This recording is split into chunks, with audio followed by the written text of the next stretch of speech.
When Naomi Carter walked into that glittering ballroom, she thought she was finally being recognized for who she truly was.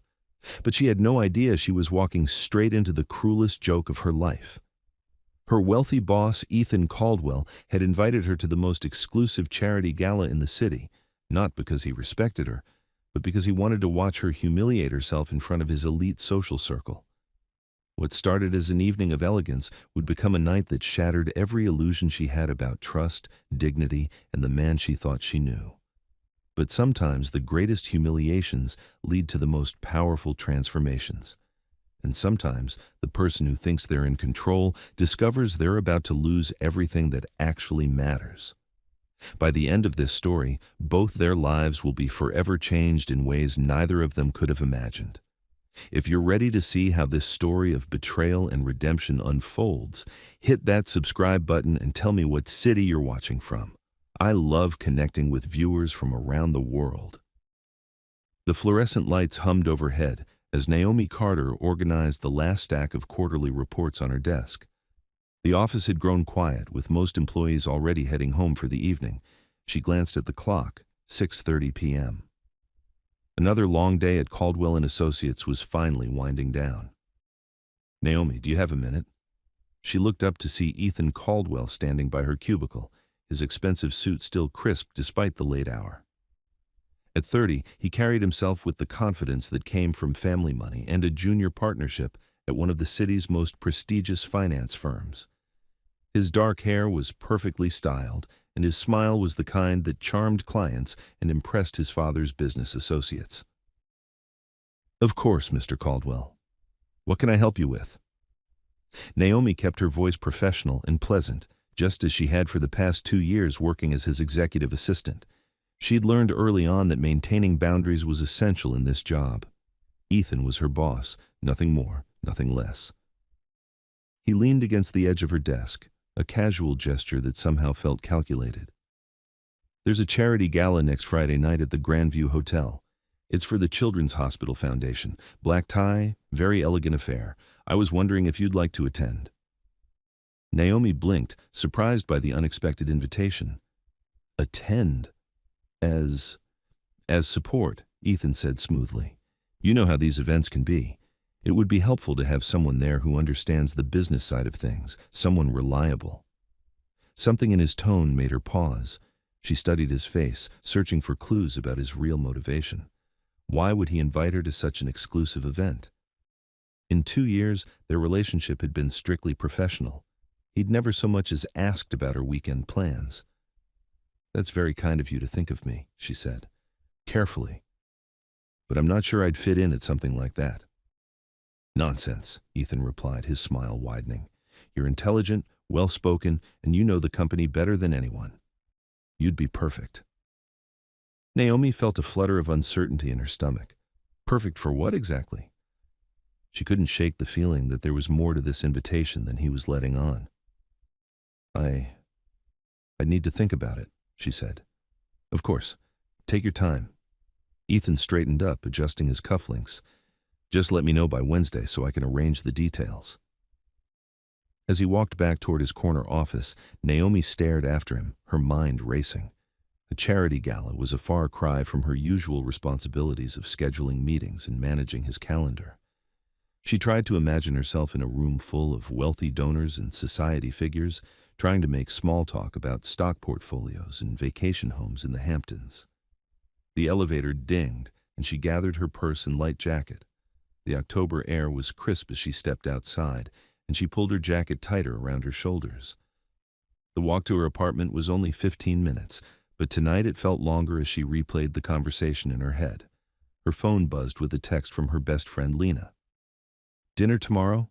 I need to hear about your day." Naomi smiled despite her confusion.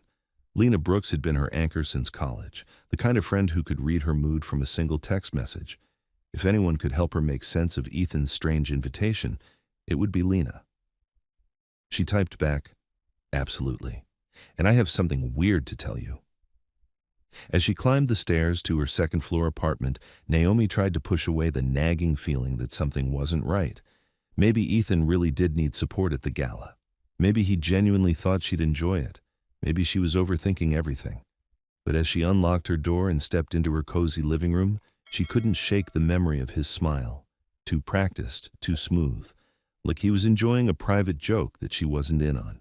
The next evening, Ethan sat across from his longtime friend Robert Hayes at their usual spot, an upscale bar downtown where the drinks were expensive and the atmosphere was just dim enough for private conversations. Robert worked in commercial real estate and had known Ethan since their prep school days. They shared the same social circle, the same background, and unfortunately, the same sense of humor. "So let me get this straight," Robert said, swirling his whiskey. "You invited your assistant to the Children's Hospital Gala?" Ethan nodded, taking a sip of his own drink. "Can you imagine? Naomi Carter at the Grandview Ballroom, rubbing shoulders with the Weatherbys and the Ashfords." Robert's eyebrows shot up. "The quiet black girl who answers your phone?" "That's the one," Ethan chuckled. "She's going to stick out like a sore thumb. I'm curious to see how she handles herself in that crowd." "Dude, that's brutal," Robert said, but he was grinning. "What made you think of it?" Ethan shrugged. "I was bored. The whole event is going to be the same people talking about the same things. At least this way, there'll be some entertainment." "Entertainment?" Robert leaned forward, clearly enjoying the conversation. "What do you think will happen?" "Oh, you know how these things go. She'll be completely out of her element. Probably won't know which fork to use or how to make conversation with Mrs. Pemberton about her art collection." Ethan's voice carried a casual cruelty that he didn't seem to recognize. "It'll be like watching a fish out of water." Robert laughed, shaking his head. "You're terrible. What if she surprises you?" "How? By knowing the difference between a Monet and a Manet," Ethan scoffed. "Come on, Rob. She's a nice enough girl, competent at her job, but let's be realistic about what we're dealing with here." "And she said yes?" "She's thinking about it, but she'll say yes. The invitation came from her boss, after all. Plus, I think part of her is curious about how the other half lives." Robert raised his glass. "Well, here's to an interesting evening. Just promise me you'll fill me in on all the details afterward." They clinked glasses, and Ethan felt a surge of satisfaction. The gala had been looking like another tedious obligation, but now he had something to look forward to. Something that would make the evening memorable. As they finished their drinks and talked about work and weekend plans, Ethan felt no guilt about his intentions. In his mind, he wasn't being cruel, just practical. Naomi would get to experience something she'd never have access to otherwise, and he'd get a bit of amusement out of an otherwise boring evening. It seemed like a fair trade. When they parted ways outside the bar, Robert clapped him on the shoulder. "You know, sometimes I forget how much of your father you have in you." Ethan took it as a compliment. Victor Caldwell had built his reputation on being shrewd, calculating, and always 3 steps ahead of everyone else. If Ethan was becoming more like his father, that could only be a good thing for his career. He drove home to his downtown condo, the city lights blurring past his window. Tomorrow, he'd check in with Naomi about her decision. He was confident she'd accept the invitation. After all, who would turn down a chance to attend such an exclusive event? The thought never occurred to him that he might be underestimating her, or that his little joke might have consequences he hadn't considered. Naomi stared at her reflection in the bathroom mirror of her favorite coffee shop, trying to calm the nervous energy that had been building all morning. She'd barely slept, her mind churning over Ethan's invitation and what it might mean. Lena was already waiting at their usual table when Naomi emerged, her dark eyes immediately picking up on her. Friend's distracted mood. "Okay, spill," Lena said without preamble, pushing a latte across the table. "You look like you haven't slept in days." Naomi sank into her chair and wrapped her hands around the warm cup. "My boss invited me to a charity gala." "That's good, isn't it?" Lena's expression shifted to confusion. "Why do you look like someone died?" "Because something feels off about it." Naomi took a sip of her latte, organizing her thoughts. "In 2 years, Ethan has never shown any interest in my life outside of work. He barely acknowledges me beyond what's necessary for business, and suddenly he wants me to attend this fancy event as support?" Lena leaned back in her chair, studying her friend's face. "What kind of fancy?" "Black tie. Grandview Hotel. The kind of place where people spend more on wine than I make in a month." "Wow," Lena whistled softly. "And he specifically asked for you?" Said I was reliable and understood the business side of things. Naomi shook her head. But Lena, you should have seen the way he was smiling. Like he was, I don't know, like he found something amusing about the whole thing. Lena's protective instincts kicked in immediately. What do you think he's really up to? I have no idea. That's what's driving me crazy. Naomi stared out the window at the busy street. Part of me wonders if this is some kind of test, like he wants to see how I handle myself in his world. And the other part? Naomi was quiet for a long moment. The other part remembers what happened at my last job. Lena's expression softened. She knew the story. How Naomi had been invited to a company retreat by her previous boss, only to discover later that she'd been brought along as the butt of office jokes. How her colleagues had made bets about whether she'd know how to behave around important people. The humiliation had been devastating, and it had taken Naomi months to rebuild her confidence. This is different, Lena said firmly. That was a different company, different people. You can't let one bad experience color everything else. Can I? Naomi met her friend's eyes. What if I'm just being naive again? What if I show up to this gala and realize I'm there for everyone's entertainment? Then you hold your head high and show them exactly who you are, Lena replied without hesitation. You're one of the smartest, most graceful people I know, Naomi. Don't let anyone make you forget that. Naomi felt tears prick at the corners of her eyes. This was why she needed Lena, to remind her of her own worth when doubt crept in. But what if I don't belong there? She whispered. What if you do? The question hung in the air between them. Naomi thought about all the times she'd hidden her intelligence at work, downplaying her education and insights to avoid making anyone uncomfortable. She thought about the careful way she dressed, the measured way she spoke, always conscious of taking up too much space. I went to college, she said finally. I have a degree in business administration. I read books. I stay informed about current events. I know how to use proper grammar and table manners. Why shouldn't I belong there? Exactly. Lena reached across the table and squeezed her hand. The question isn't whether you belong. The question is whether you're going to let fear keep you from finding out. They sat in comfortable silence for a few minutes, watching people hurry past the window with their own concerns and destinations. If I go, Naomi said slowly, I'm not going to impress anyone or prove anything. I'm going because I deserve to be there as much as anyone else. Now that sounds like the Naomi I know. As they finished their coffee and prepared to leave, Naomi felt something shift inside her. The nervous energy was still there, but it was transforming into something else. Determination. She thought about her grandmother, who had worked as a seamstress her whole life, but had carried herself with more dignity than most people ever managed. She thought about her mother, who had cleaned office buildings at night to put herself through nursing school. Strong women didn't hide from challenges. They faced them head on. I'm going to say yes, she announced as they walked toward the subway station. Lena grinned. Good. And I'm going shopping with you this weekend to find you the perfect dress. Nothing too expensive, Naomi warned. Nothing too expensive, Lena agreed, but definitely something that makes you feel like the queen you are.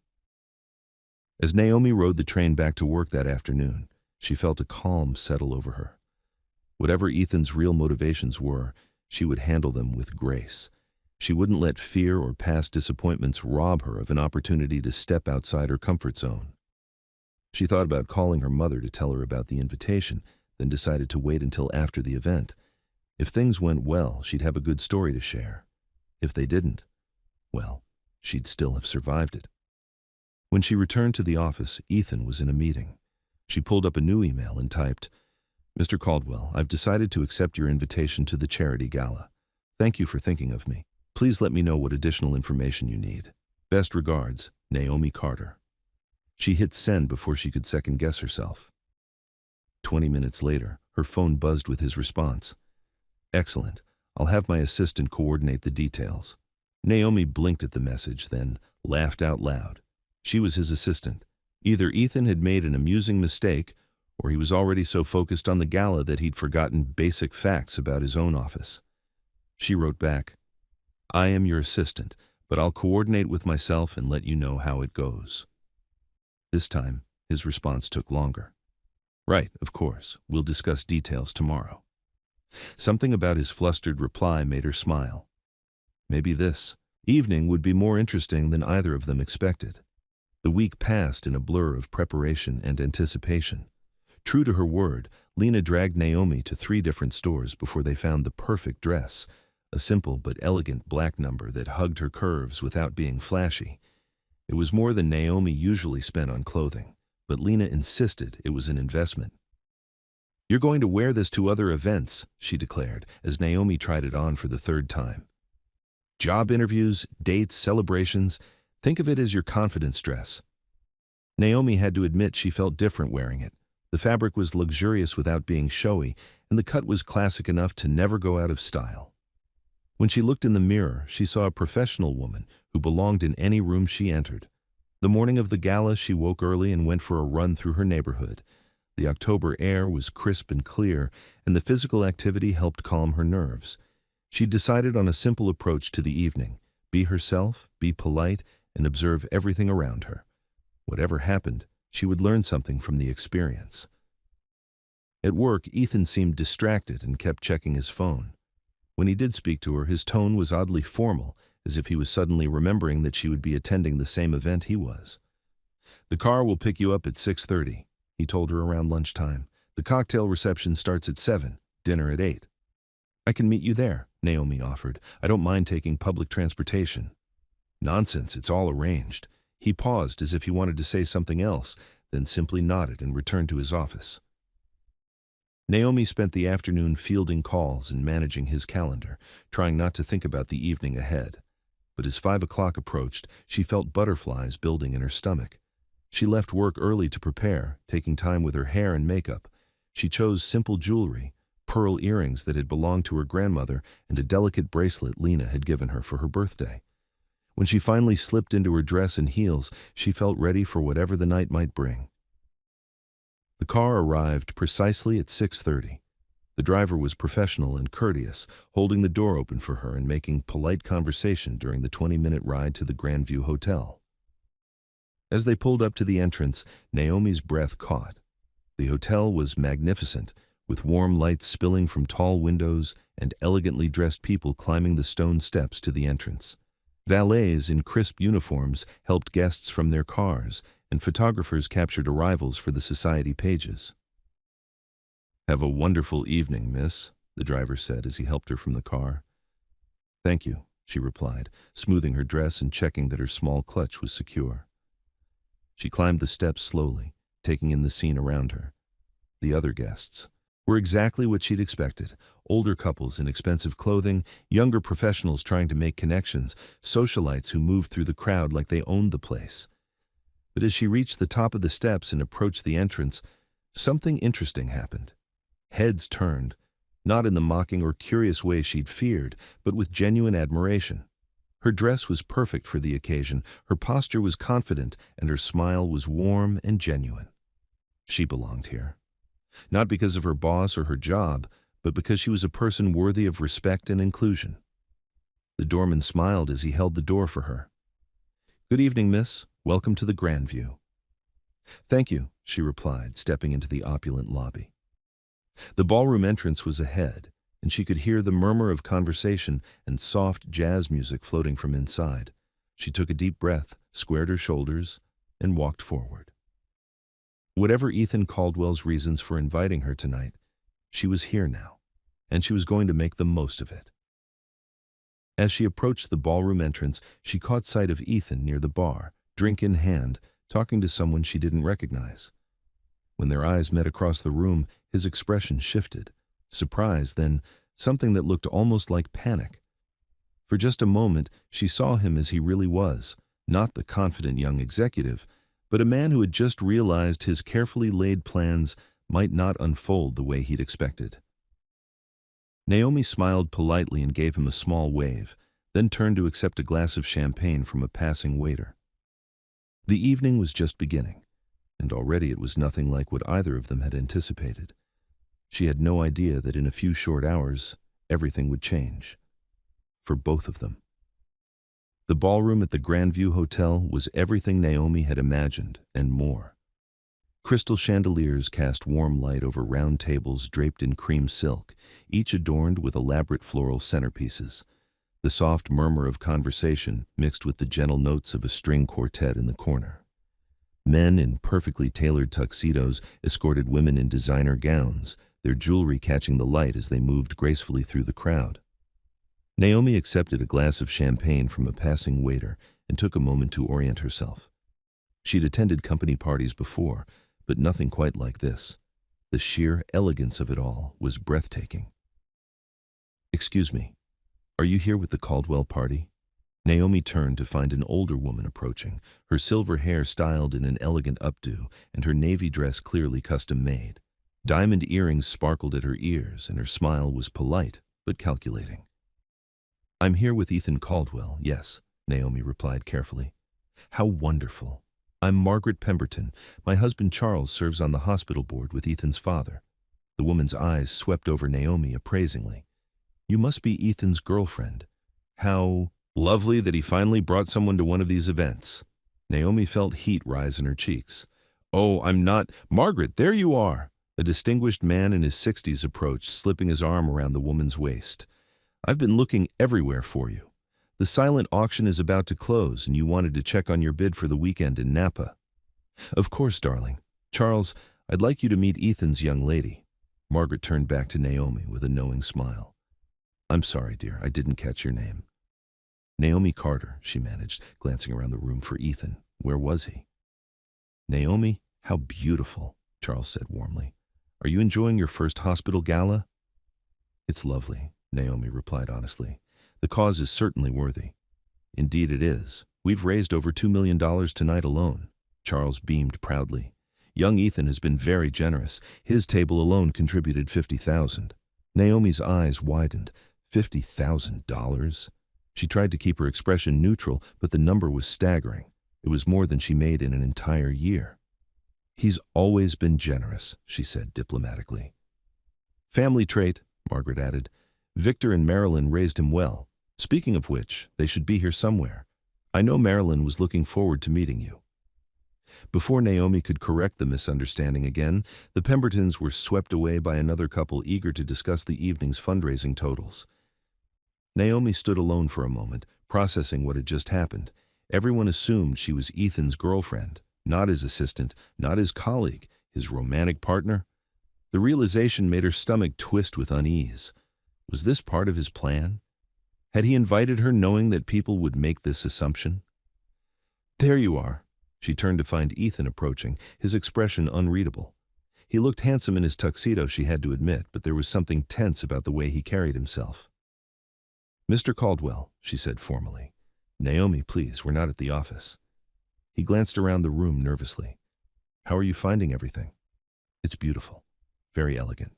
She studied his face. "I just met the Pembertons. Nice people." Something flickered across his features. "What did they say?" "They assumed I was your girlfriend." Ethan's face went pale. Did you correct them?" "I tried to, but they seemed quite convinced." Naomi kept her voice level. "Is there something you'd like to tell me, Mr. Caldwell?" Before he could answer, a woman's voice cut through the ambient noise of the party. "Ethan, there you are!" They both turned to see an elegant woman in her late 50s approaching. She was tall and poised, with perfectly styled blonde hair and wearing a stunning burgundy gown. Her smile was practiced and didn't reach her eyes. "Mother," Ethan said, and Naomi immediately understood who she was looking at. "Marilyn." Caldwell's gaze swept over Naomi with the precision of a laser scanner, taking in every detail of her appearance in a matter of seconds. Naomi felt herself being catalogued and assessed. "And you must be Naomi," Marilyn said, extending a perfectly manicured hand. "I've heard so much about you." "Mrs. Caldwell, it's a pleasure to meet you." Naomi shook her hand, noting the firmness of the woman's grip and the calculating look in her eyes. "The pleasure is mine, dear. Though I must say, Ethan didn't mention how striking you are." There was something in the way she said striking that made Naomi's skin prickle. It wasn't quite a compliment. "Thank you," Naomi replied graciously. "Tell me, how long have you and my son been seeing each other?" Naomi glanced at Ethan, who looked like he wanted to disappear into the marble floor. Mrs. Caldwell, I think there's been a misunderstanding. I work for your son. I'm his executive assistant. Marilyn's eyebrows rose slightly. His assistant? How interesting. She turned to Ethan with a look that could have frozen champagne. And you brought your assistant to the Children's Hospital Gala because I thought she might enjoy it, Ethan said weakly. I see. Marilyn's smile returned, but it was sharper now. Well, isn't that thoughtful of you? She turned back to Naomi. And what do you think of our little gathering, dear?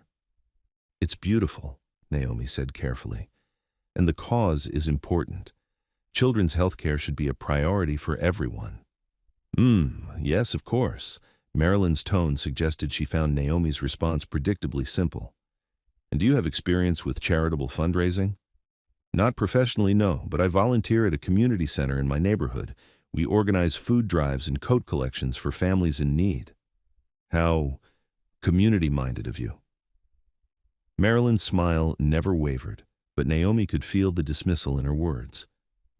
If you'll excuse me, Naomi said politely, I think I'll visit the ladies' room.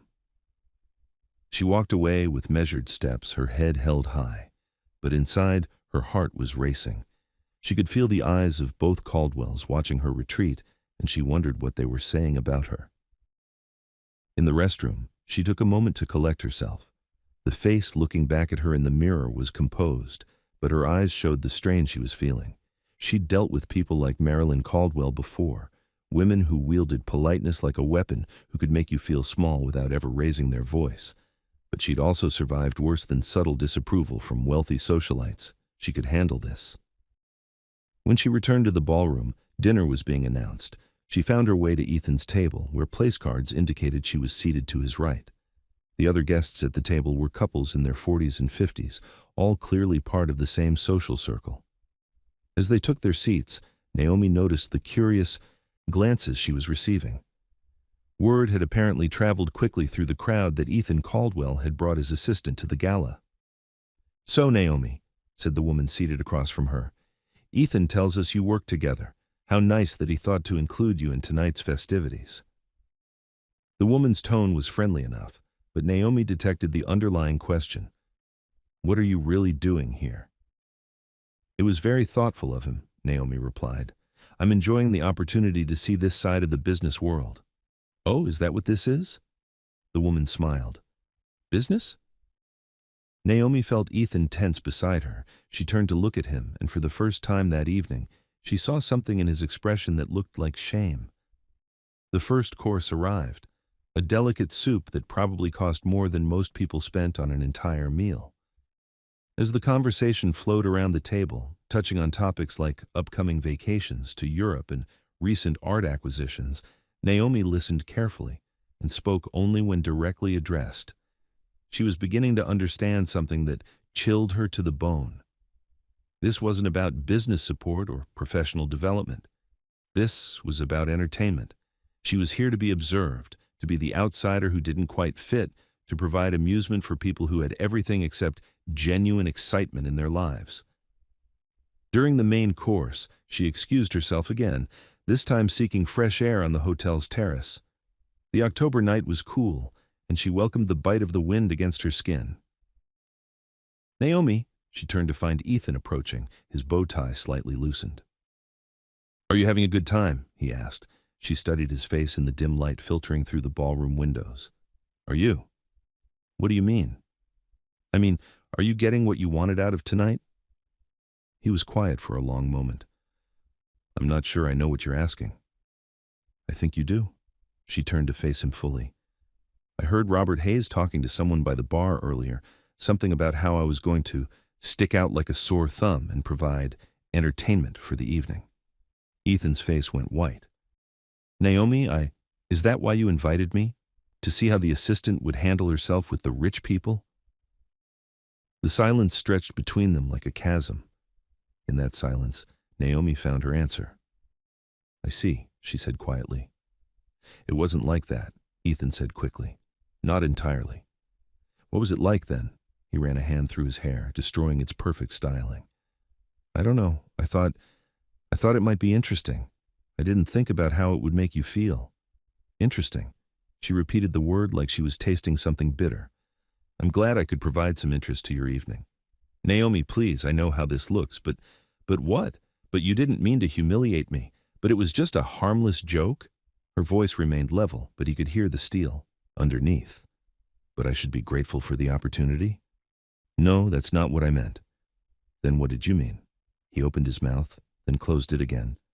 The truth was, he couldn't explain his motivations in a way that didn't make him sound cruel or thoughtless, maybe because he had been cruel and thoughtless. "I should go," Naomi said finally. "The evening isn't over yet." "It is for me." She moved toward the door, then stopped. "For what it's worth, Mr. Caldwell, I think I handled myself just fine tonight. But that was never really the point, was it?" She left him standing alone on the terrace and made her way back through the ballroom. She could feel eyes following her as she collected her clutch and coat, but she kept her head high and her expression serene. The doorman called her a taxi, and as it pulled away from the Grandview Hotel, she allowed herself to finally feel the full weight of what had happened. She'd been invited to an elegant evening not as a respected professional, not as a valued member of Ethan's team, but as a curiosity, as entertainment. The humiliation burned, but underneath it was something else. Disappointment. For a brief moment, when Ethan had first extended the invitation, she'd allowed herself to think that maybe he saw her as more than just his assistant. Maybe he recognized her intelligence, her capabilities, her worth as a person. Instead, she'd learned that she was just an object of amusement to him, a way to make a boring evening more interesting. As the taxi carried her home through the city streets, Naomi made a decision. Monday morning, she would return to work with her dignity intact. She would be professional, competent, and courteous. But things between her and Ethan Caldwell had changed forever. She would never again make the mistake of thinking he saw her as anything more than what she was to him. Just the help. The taxi pulled up to her building, and she climbed the stairs to her apartment slowly. Tomorrow she would call Lena and tell her everything. Tomorrow she would start looking at other job opportunities. Tomorrow she would begin the process of moving on from this humiliation. But tonight, she would allow herself to feel the hurt. Because even though she'd suspected something was wrong with his invitation, a small part of her had hoped she was wrong. That part of her was now gone forever.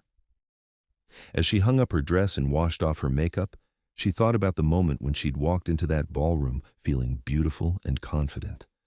For a brief, shining moment, she'd belonged in that room. Not because of Ethan or his family or their money, but because she was a person worthy of respect and inclusion. No one could take that away from her. Not even Ethan Caldwell. Monday morning arrived gray and drizzly, matching Naomi's mood as she sat at her kitchen table with a cup of coffee and her laptop. She'd spent the weekend alternating between anger and hurt, replaying every moment of Friday night until she'd memorized each subtle slight and knowing look. Lena had come over Saturday afternoon, armed with ice cream and righteous indignation. "I want to march into that office and tell him exactly what I think of him," Lena had declared, pacing around Naomi's small living room.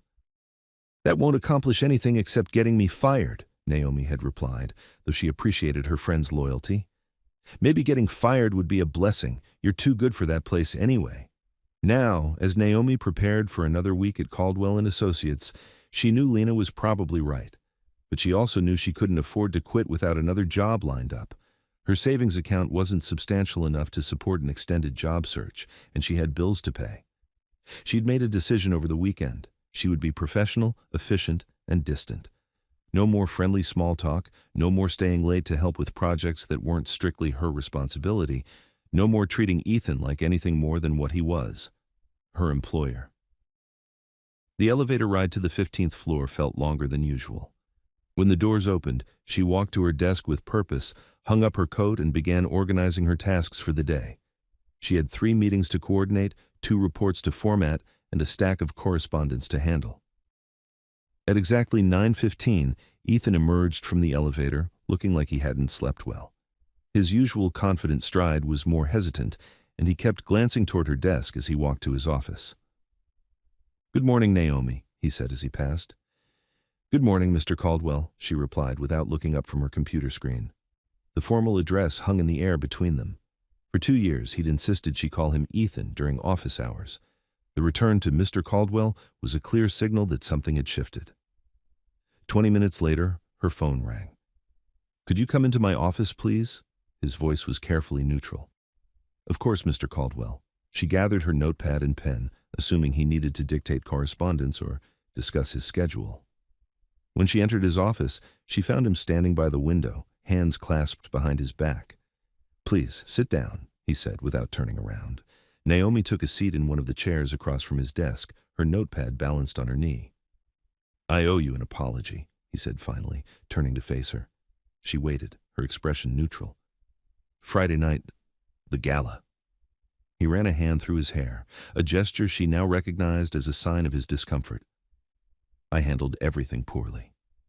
Is there something specific you need me to do regarding Friday night? Follow-up correspondence, perhaps?"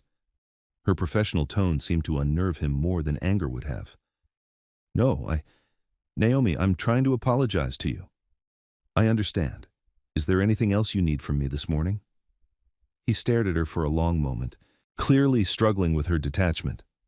"You're angry." "I'm professional," she corrected, "which is what I should have remained from the beginning." "What does that mean?" "It means I understand my role here more clearly now.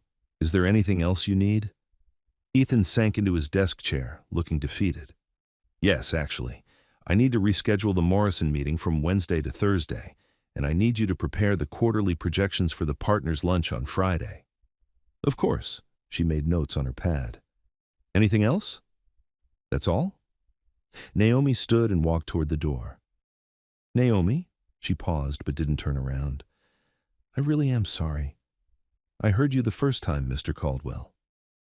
She closed the door behind her and returned to her desk, her hands only slightly trembling as she reached for her phone to call Morrison's office. The conversation had gone exactly as she'd planned, but it felt hollow somehow. She'd expected some satisfaction from maintaining her dignity and distance, but mostly, she just felt tired. The rest of the week passed in a similar pattern. She arrived precisely on time, completed her work efficiently, and left at exactly 5 o'clock. When Ethan tried to engage her in conversation beyond the strictly necessary, she responded with professional courtesy and nothing more. By Thursday afternoon, she could see the toll her new approach was taking on him.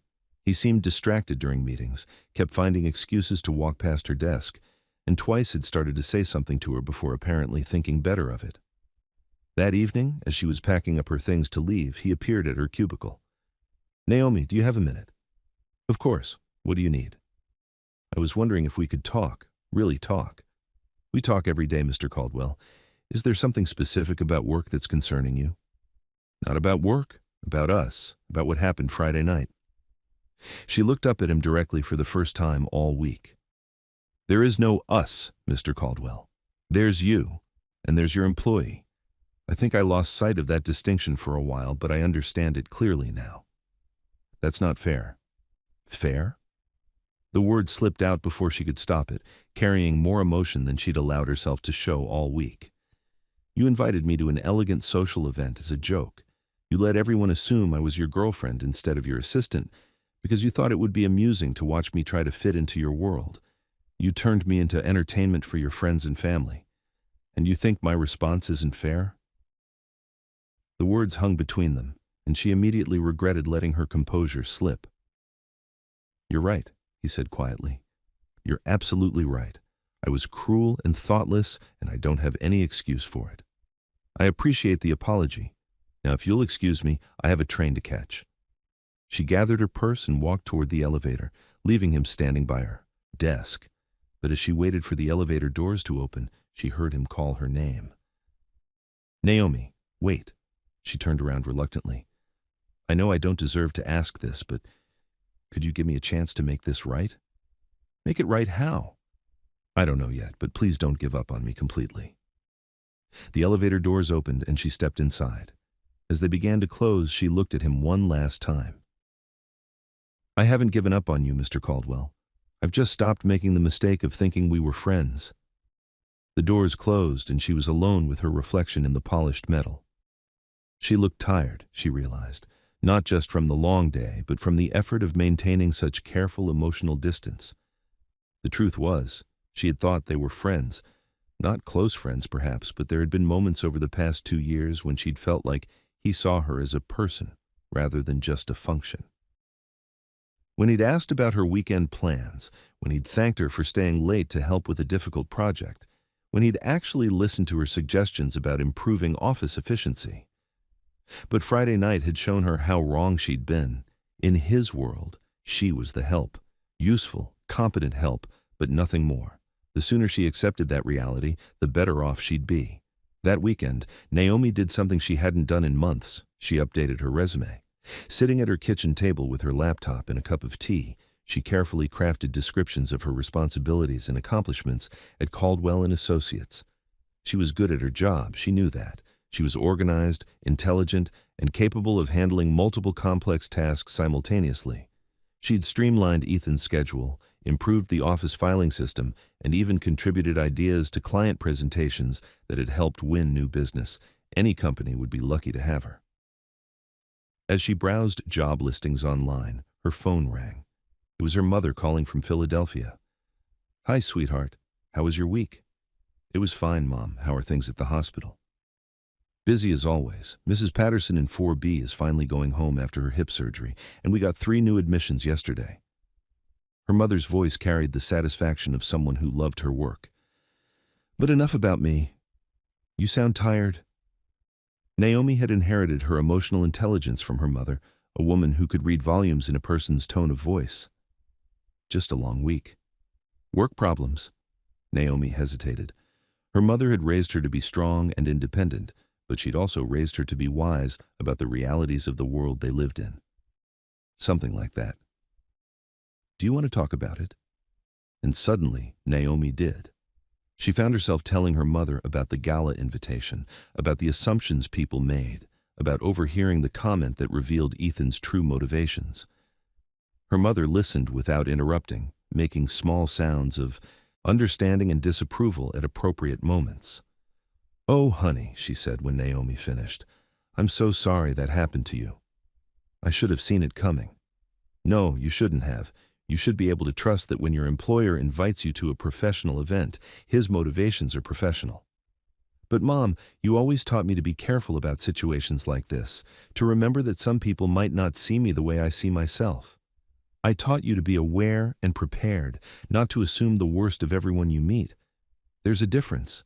Her mother's voice was firm but gentle. "You handled yourself with grace and dignity, and that's what matters. I feel like such a fool." "You feel like a woman who was treated poorly by someone she trusted. It's not your fault, Naomi." They talked for another hour, her mother sharing stories from her own experiences, navigating predominantly white professional environments as a young nurse. By the time they hung up, Naomi felt lighter somehow. The hurt was still there, but it was balanced now by a sense of her own worth and strength. On Sunday morning, she decided to go to church for the first time in months. The small community church she'd attended sporadically since moving to the city was holding a service on forgiveness, and she found herself thinking about Ethan as the pastor spoke about the difference between forgiveness and trust. "Forgiveness is about freeing yourself from the burden of anger," the pastor said, "but trust must be earned through changed behavior, not just words." As she walked home after the service, Naomi realized that her anger toward Ethan was already beginning to fade. What remained was disappointment and a sense of loss, not just of the professional relationship she'd thought they had, but of her own naive belief that she could ignore the realities of power and privilege in her workplace. Monday morning, she arrived at the office with a clearer sense of purpose. She would continue to do her job excellently, but she would also continue her job search. She deserved to work somewhere that valued her contributions, not somewhere that saw her as a source of amusement. Ethan seemed subdued when he arrived, offering a quiet good morning that she returned with equal politeness. But as the day progressed, she noticed something different about his behavior. He said, "please" and "thank you" more often. He asked about her workload before assigning additional tasks. When a client complimented her efficiency during a phone call, he made sure to relay the feedback to her. Small changes, but changes nonetheless. Over the next few days, the pattern continued. He seemed more conscious of treating her with respect, more careful about acknowledging her contributions. When she stayed late to finish a rush project, he ordered dinner for both of them and ate in the conference room so she wouldn't have to work alone. "You don't have to do this," she said when he appeared with Chinese takeout. "Do what?" "Try to make up for Friday night with small gestures." He set the food down on the table and looked at her directly. "What if I'm not trying to make up for anything? What if I'm just trying to be a better employer?" "Are you?" "I'm trying to be a better person." The honesty in his voice caught her off guard. She'd been expecting continued apologies or attempts to justify his behavior. This simple statement of intent was unexpected. "Why?" He was quiet for a moment, opening the containers of food and distributing chopsticks. "Because Friday night showed me something about myself that I didn't like. And because you deserve better than the way I've been treating you." They ate in comfortable silence, working on their respective tasks between bites. It wasn't friendship, they were still far from that, but it wasn't the cold formality of the past week either. As they finished the meal and returned to work, Naomi found herself watching him more carefully. Was this real change or just guilt-motivated performance? Only time would tell. But for the first time since the gala, she felt a small flicker of hope that maybe, just maybe, something good could come from this painful experience after all. 3 weeks had passed since the gala, and the careful professionalism between Naomi and Ethan had settled into a new rhythm. She continued her job search quietly, sending out resumes during lunch breaks and scheduling phone interviews during her commute. But she had to admit that Ethan's behavior had genuinely changed. He no longer made casual assumptions about her availability for overtime. He consulted her before scheduling meetings that would affect her workload. When clients praised her work, he made sure she heard about it directly. The changes were subtle but consistent, and despite her wariness, Naomi found herself cautiously impressed. On a rainy Thursday afternoon, she was organizing files when her phone buzzed with a text from an unknown number. "Is this Naomi Carter? This is David Chen from Morrison Holdings. We spoke last week about the administrative manager position. Are you available to talk?" Naomi glanced around the office. Ethan was in a meeting with potential clients, and most of the other staff had left early for various appointments. She stepped into an empty conference room and called the number. "Ms. Carter, thank you for calling back. I'll get straight to the point. We'd like to offer you the position." Naomi's heart jumped. Morrison Holdings was a growing company with an excellent reputation, and the job would mean a substantial salary increase, plus benefits she could only dream of at Caldwell & Associates. "That's wonderful news, Mr. Chen. I'm very interested." "Great. Now, I know you said you'd need to give 2 weeks' notice at your current position. Would you be able to start the first Monday in December?" That would give her exactly 2 weeks. Perfect timing. Yes, that would work perfectly. They discussed salary, benefits, and start date details. By the time she hung up, Naomi felt lighter than she had in weeks. A new job, a fresh start, and a chance to work somewhere that had recruited her based on her skills and experience rather than viewing her as a convenient source of labor. She returned to her desk feeling energized but also oddly melancholy. Despite everything that had happened, she'd grown comfortable at Caldwell & Associates. She knew the systems, the clients, the rhythms of the office. Starting over somewhere new would be challenging. "You look pleased about something." She looked up to find Ethan approaching her desk. His meeting had apparently ended while she was on her call. "Just had some good news," she said carefully. "Oh? Anything you'd like to share?" For a moment, she considered telling him about the job offer, but something held her back. Maybe it was residual caution, or maybe she wanted to process the decision privately before making any announcements. "Just personal stuff," she said instead. He nodded, accepting her privacy. A few weeks ago, he might have pushed for details or made assumptions about her life. The restraint was another sign of how much his approach had changed. "Well, I hope it continues to be good news," he said. "I'm heading out for the day. The Peterson files are on my desk if you need them tomorrow." "Have a good evening, Mr. Caldwell." As he gathered his coat and briefcase, he paused by her desk again. "Naomi?" "Yes?" "I know things have been different between us lately. But I want you to know that I appreciate everything you do here. You're an excellent assistant, and I'm lucky to have you on my team." The unexpected compliment caught her off guard. Thank you. That means a lot. After he left, she sat staring at her computer screen, her good mood tempered by an unexpected pang of guilt. Why should she feel guilty about taking a better job? She owed Ethan Caldwell nothing beyond her professional responsibilities, but as she packed up her things and prepared to leave, she couldn't shake the feeling that she was about to close a chapter of her life that had been more meaningful than she'd initially realized. That evening, Lena came over with Thai food and a bottle of wine to celebrate Naomi's job offer. This is perfect, Lena declared, raising her glass. New job, better pay, and you get to leave that whole mess behind you. I should be more excited, Naomi said, taking a sip of wine. Should be? Girl, you're excited. I can see it in your eyes. I am excited. It's just what? Naomi set down her glass and curled up on her couch. He's been different lately. Ethan, more respectful, more considerate, like he's actually trying to change. So, that doesn't erase what he did at the gala. No, it doesn't. But it makes me wonder if I'm running away from a situation that might actually be getting better. Lena studied her friend's face carefully. Naomi, are you developing feelings for this man? What? No. The denial came out too quickly, too forcefully. Because if you are, that's a whole different conversation. I'm not. I don't know. For 2 years, I thought we had a good working relationship. Then I found out how wrong I was. But now he seems genuinely committed to treating me better, and I'm leaving just when things might be improving. Or, Lena said gently, you're leaving because you deserve better than having to wait around, hoping your boss will continue treating you like a human being. They talked until nearly midnight, weighing the pros and cons of the decision. By the time Lena left, Naomi felt more confident about her choice. The job at Morrison Holdings was an opportunity for growth and advancement that she might not get again soon. Friday morning, she arrived at work determined to give her notice. But as the day progressed, she found herself hesitating. Ethan had meetings scheduled all morning, and she didn't want to drop the news on him during a busy day. Around noon, he emerged from his last meeting looking frustrated. The Henderson project is going to be more complicated than we thought, he said, loosening his tie as he approached her desk. They want to restructure the entire timeline, which means we'll need to redo all the financial projections. How extensive are the changes? Naomi asked, automatically reaching for her notepad. Substantial. We're probably looking at 2 weeks of intensive work, minimum.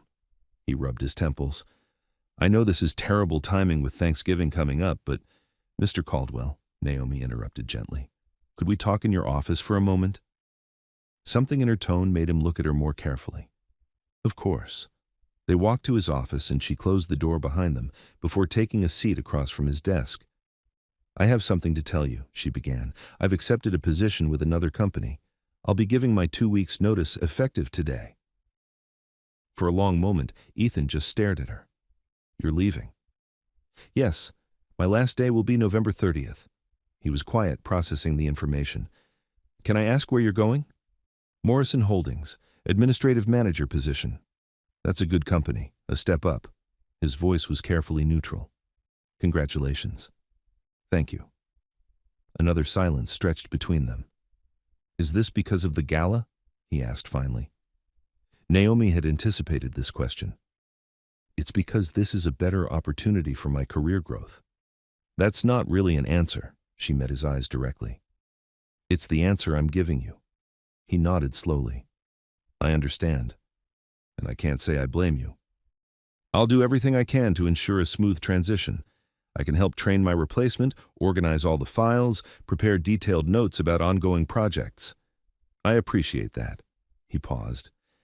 Naomi, I hope you know that despite everything that's happened, I have tremendous respect for your work. You've been invaluable here. Thank you. That means a lot. They spent the next hour going over her current projects and discussing transition plans. Throughout the conversation, Ethan was professional and supportive, even offering to serve as a reference for future opportunities. As they finished their planning session, he leaned back in his chair and looked at her thoughtfully. I hope you'll be happy at Morrison Holdings. I think I will be. And I hope you'll remember the good parts of working here, not just the mistakes I made. The vulnerability in his voice surprised her. There were good parts, Mr. Caldwell, many of them. After she returned to her desk, Naomi felt a mix of relief and sadness. The hardest part was over. She'd given her notice, and Ethan had handled it with grace and professionalism. Now she just had to get through the next 2 weeks. But as the afternoon wore on, she noticed Ethan seemed distracted. He made several uncharacteristic mistakes during phone calls and spent long periods staring out his office window. Around 4 o'clock, she knocked on his doorframe. "Mr. Caldwell, I've finished the Henderson project analysis you requested. Would you like me to send it to the clients now, or do you want to review it first?" He looked up from his computer, seeming to refocus on the present moment. "Could you review it with me? I want to make sure we haven't missed anything." They spent 45 minutes going over the analysis together. It was the kind of collaborative work they'd done hundreds of times before, but today it felt different. There was an underlying awareness that this comfortable partnership was ending. As they finished, Ethan closed the folder and looked at her directly. "You're going to be difficult to replace. I'm sure you'll find someone excellent. Someone competent, maybe, but not someone who understands the job the way you do." The compliment was generous, especially given the circumstances. Despite all her complicated feelings about him, Naomi found herself appreciating his acknowledgement of her contributions. "I've enjoyed the work," she said honestly. "I've learned a lot here." As she prepared to leave that evening, she realized that her 2 weeks' notice had shifted something between them. The careful distance she'd maintained since the gala was softening slightly, replaced by the bittersweet feeling of a professional relationship coming to an end. Whatever else had happened between them, they'd worked well together. That was worth acknowledging, even as she prepared to move on to something better. But as she walked to the subway that evening, Naomi couldn't shake the image of Ethan sitting alone in his office, staring out the window with an expression she'd never seen before. It looked almost like grief.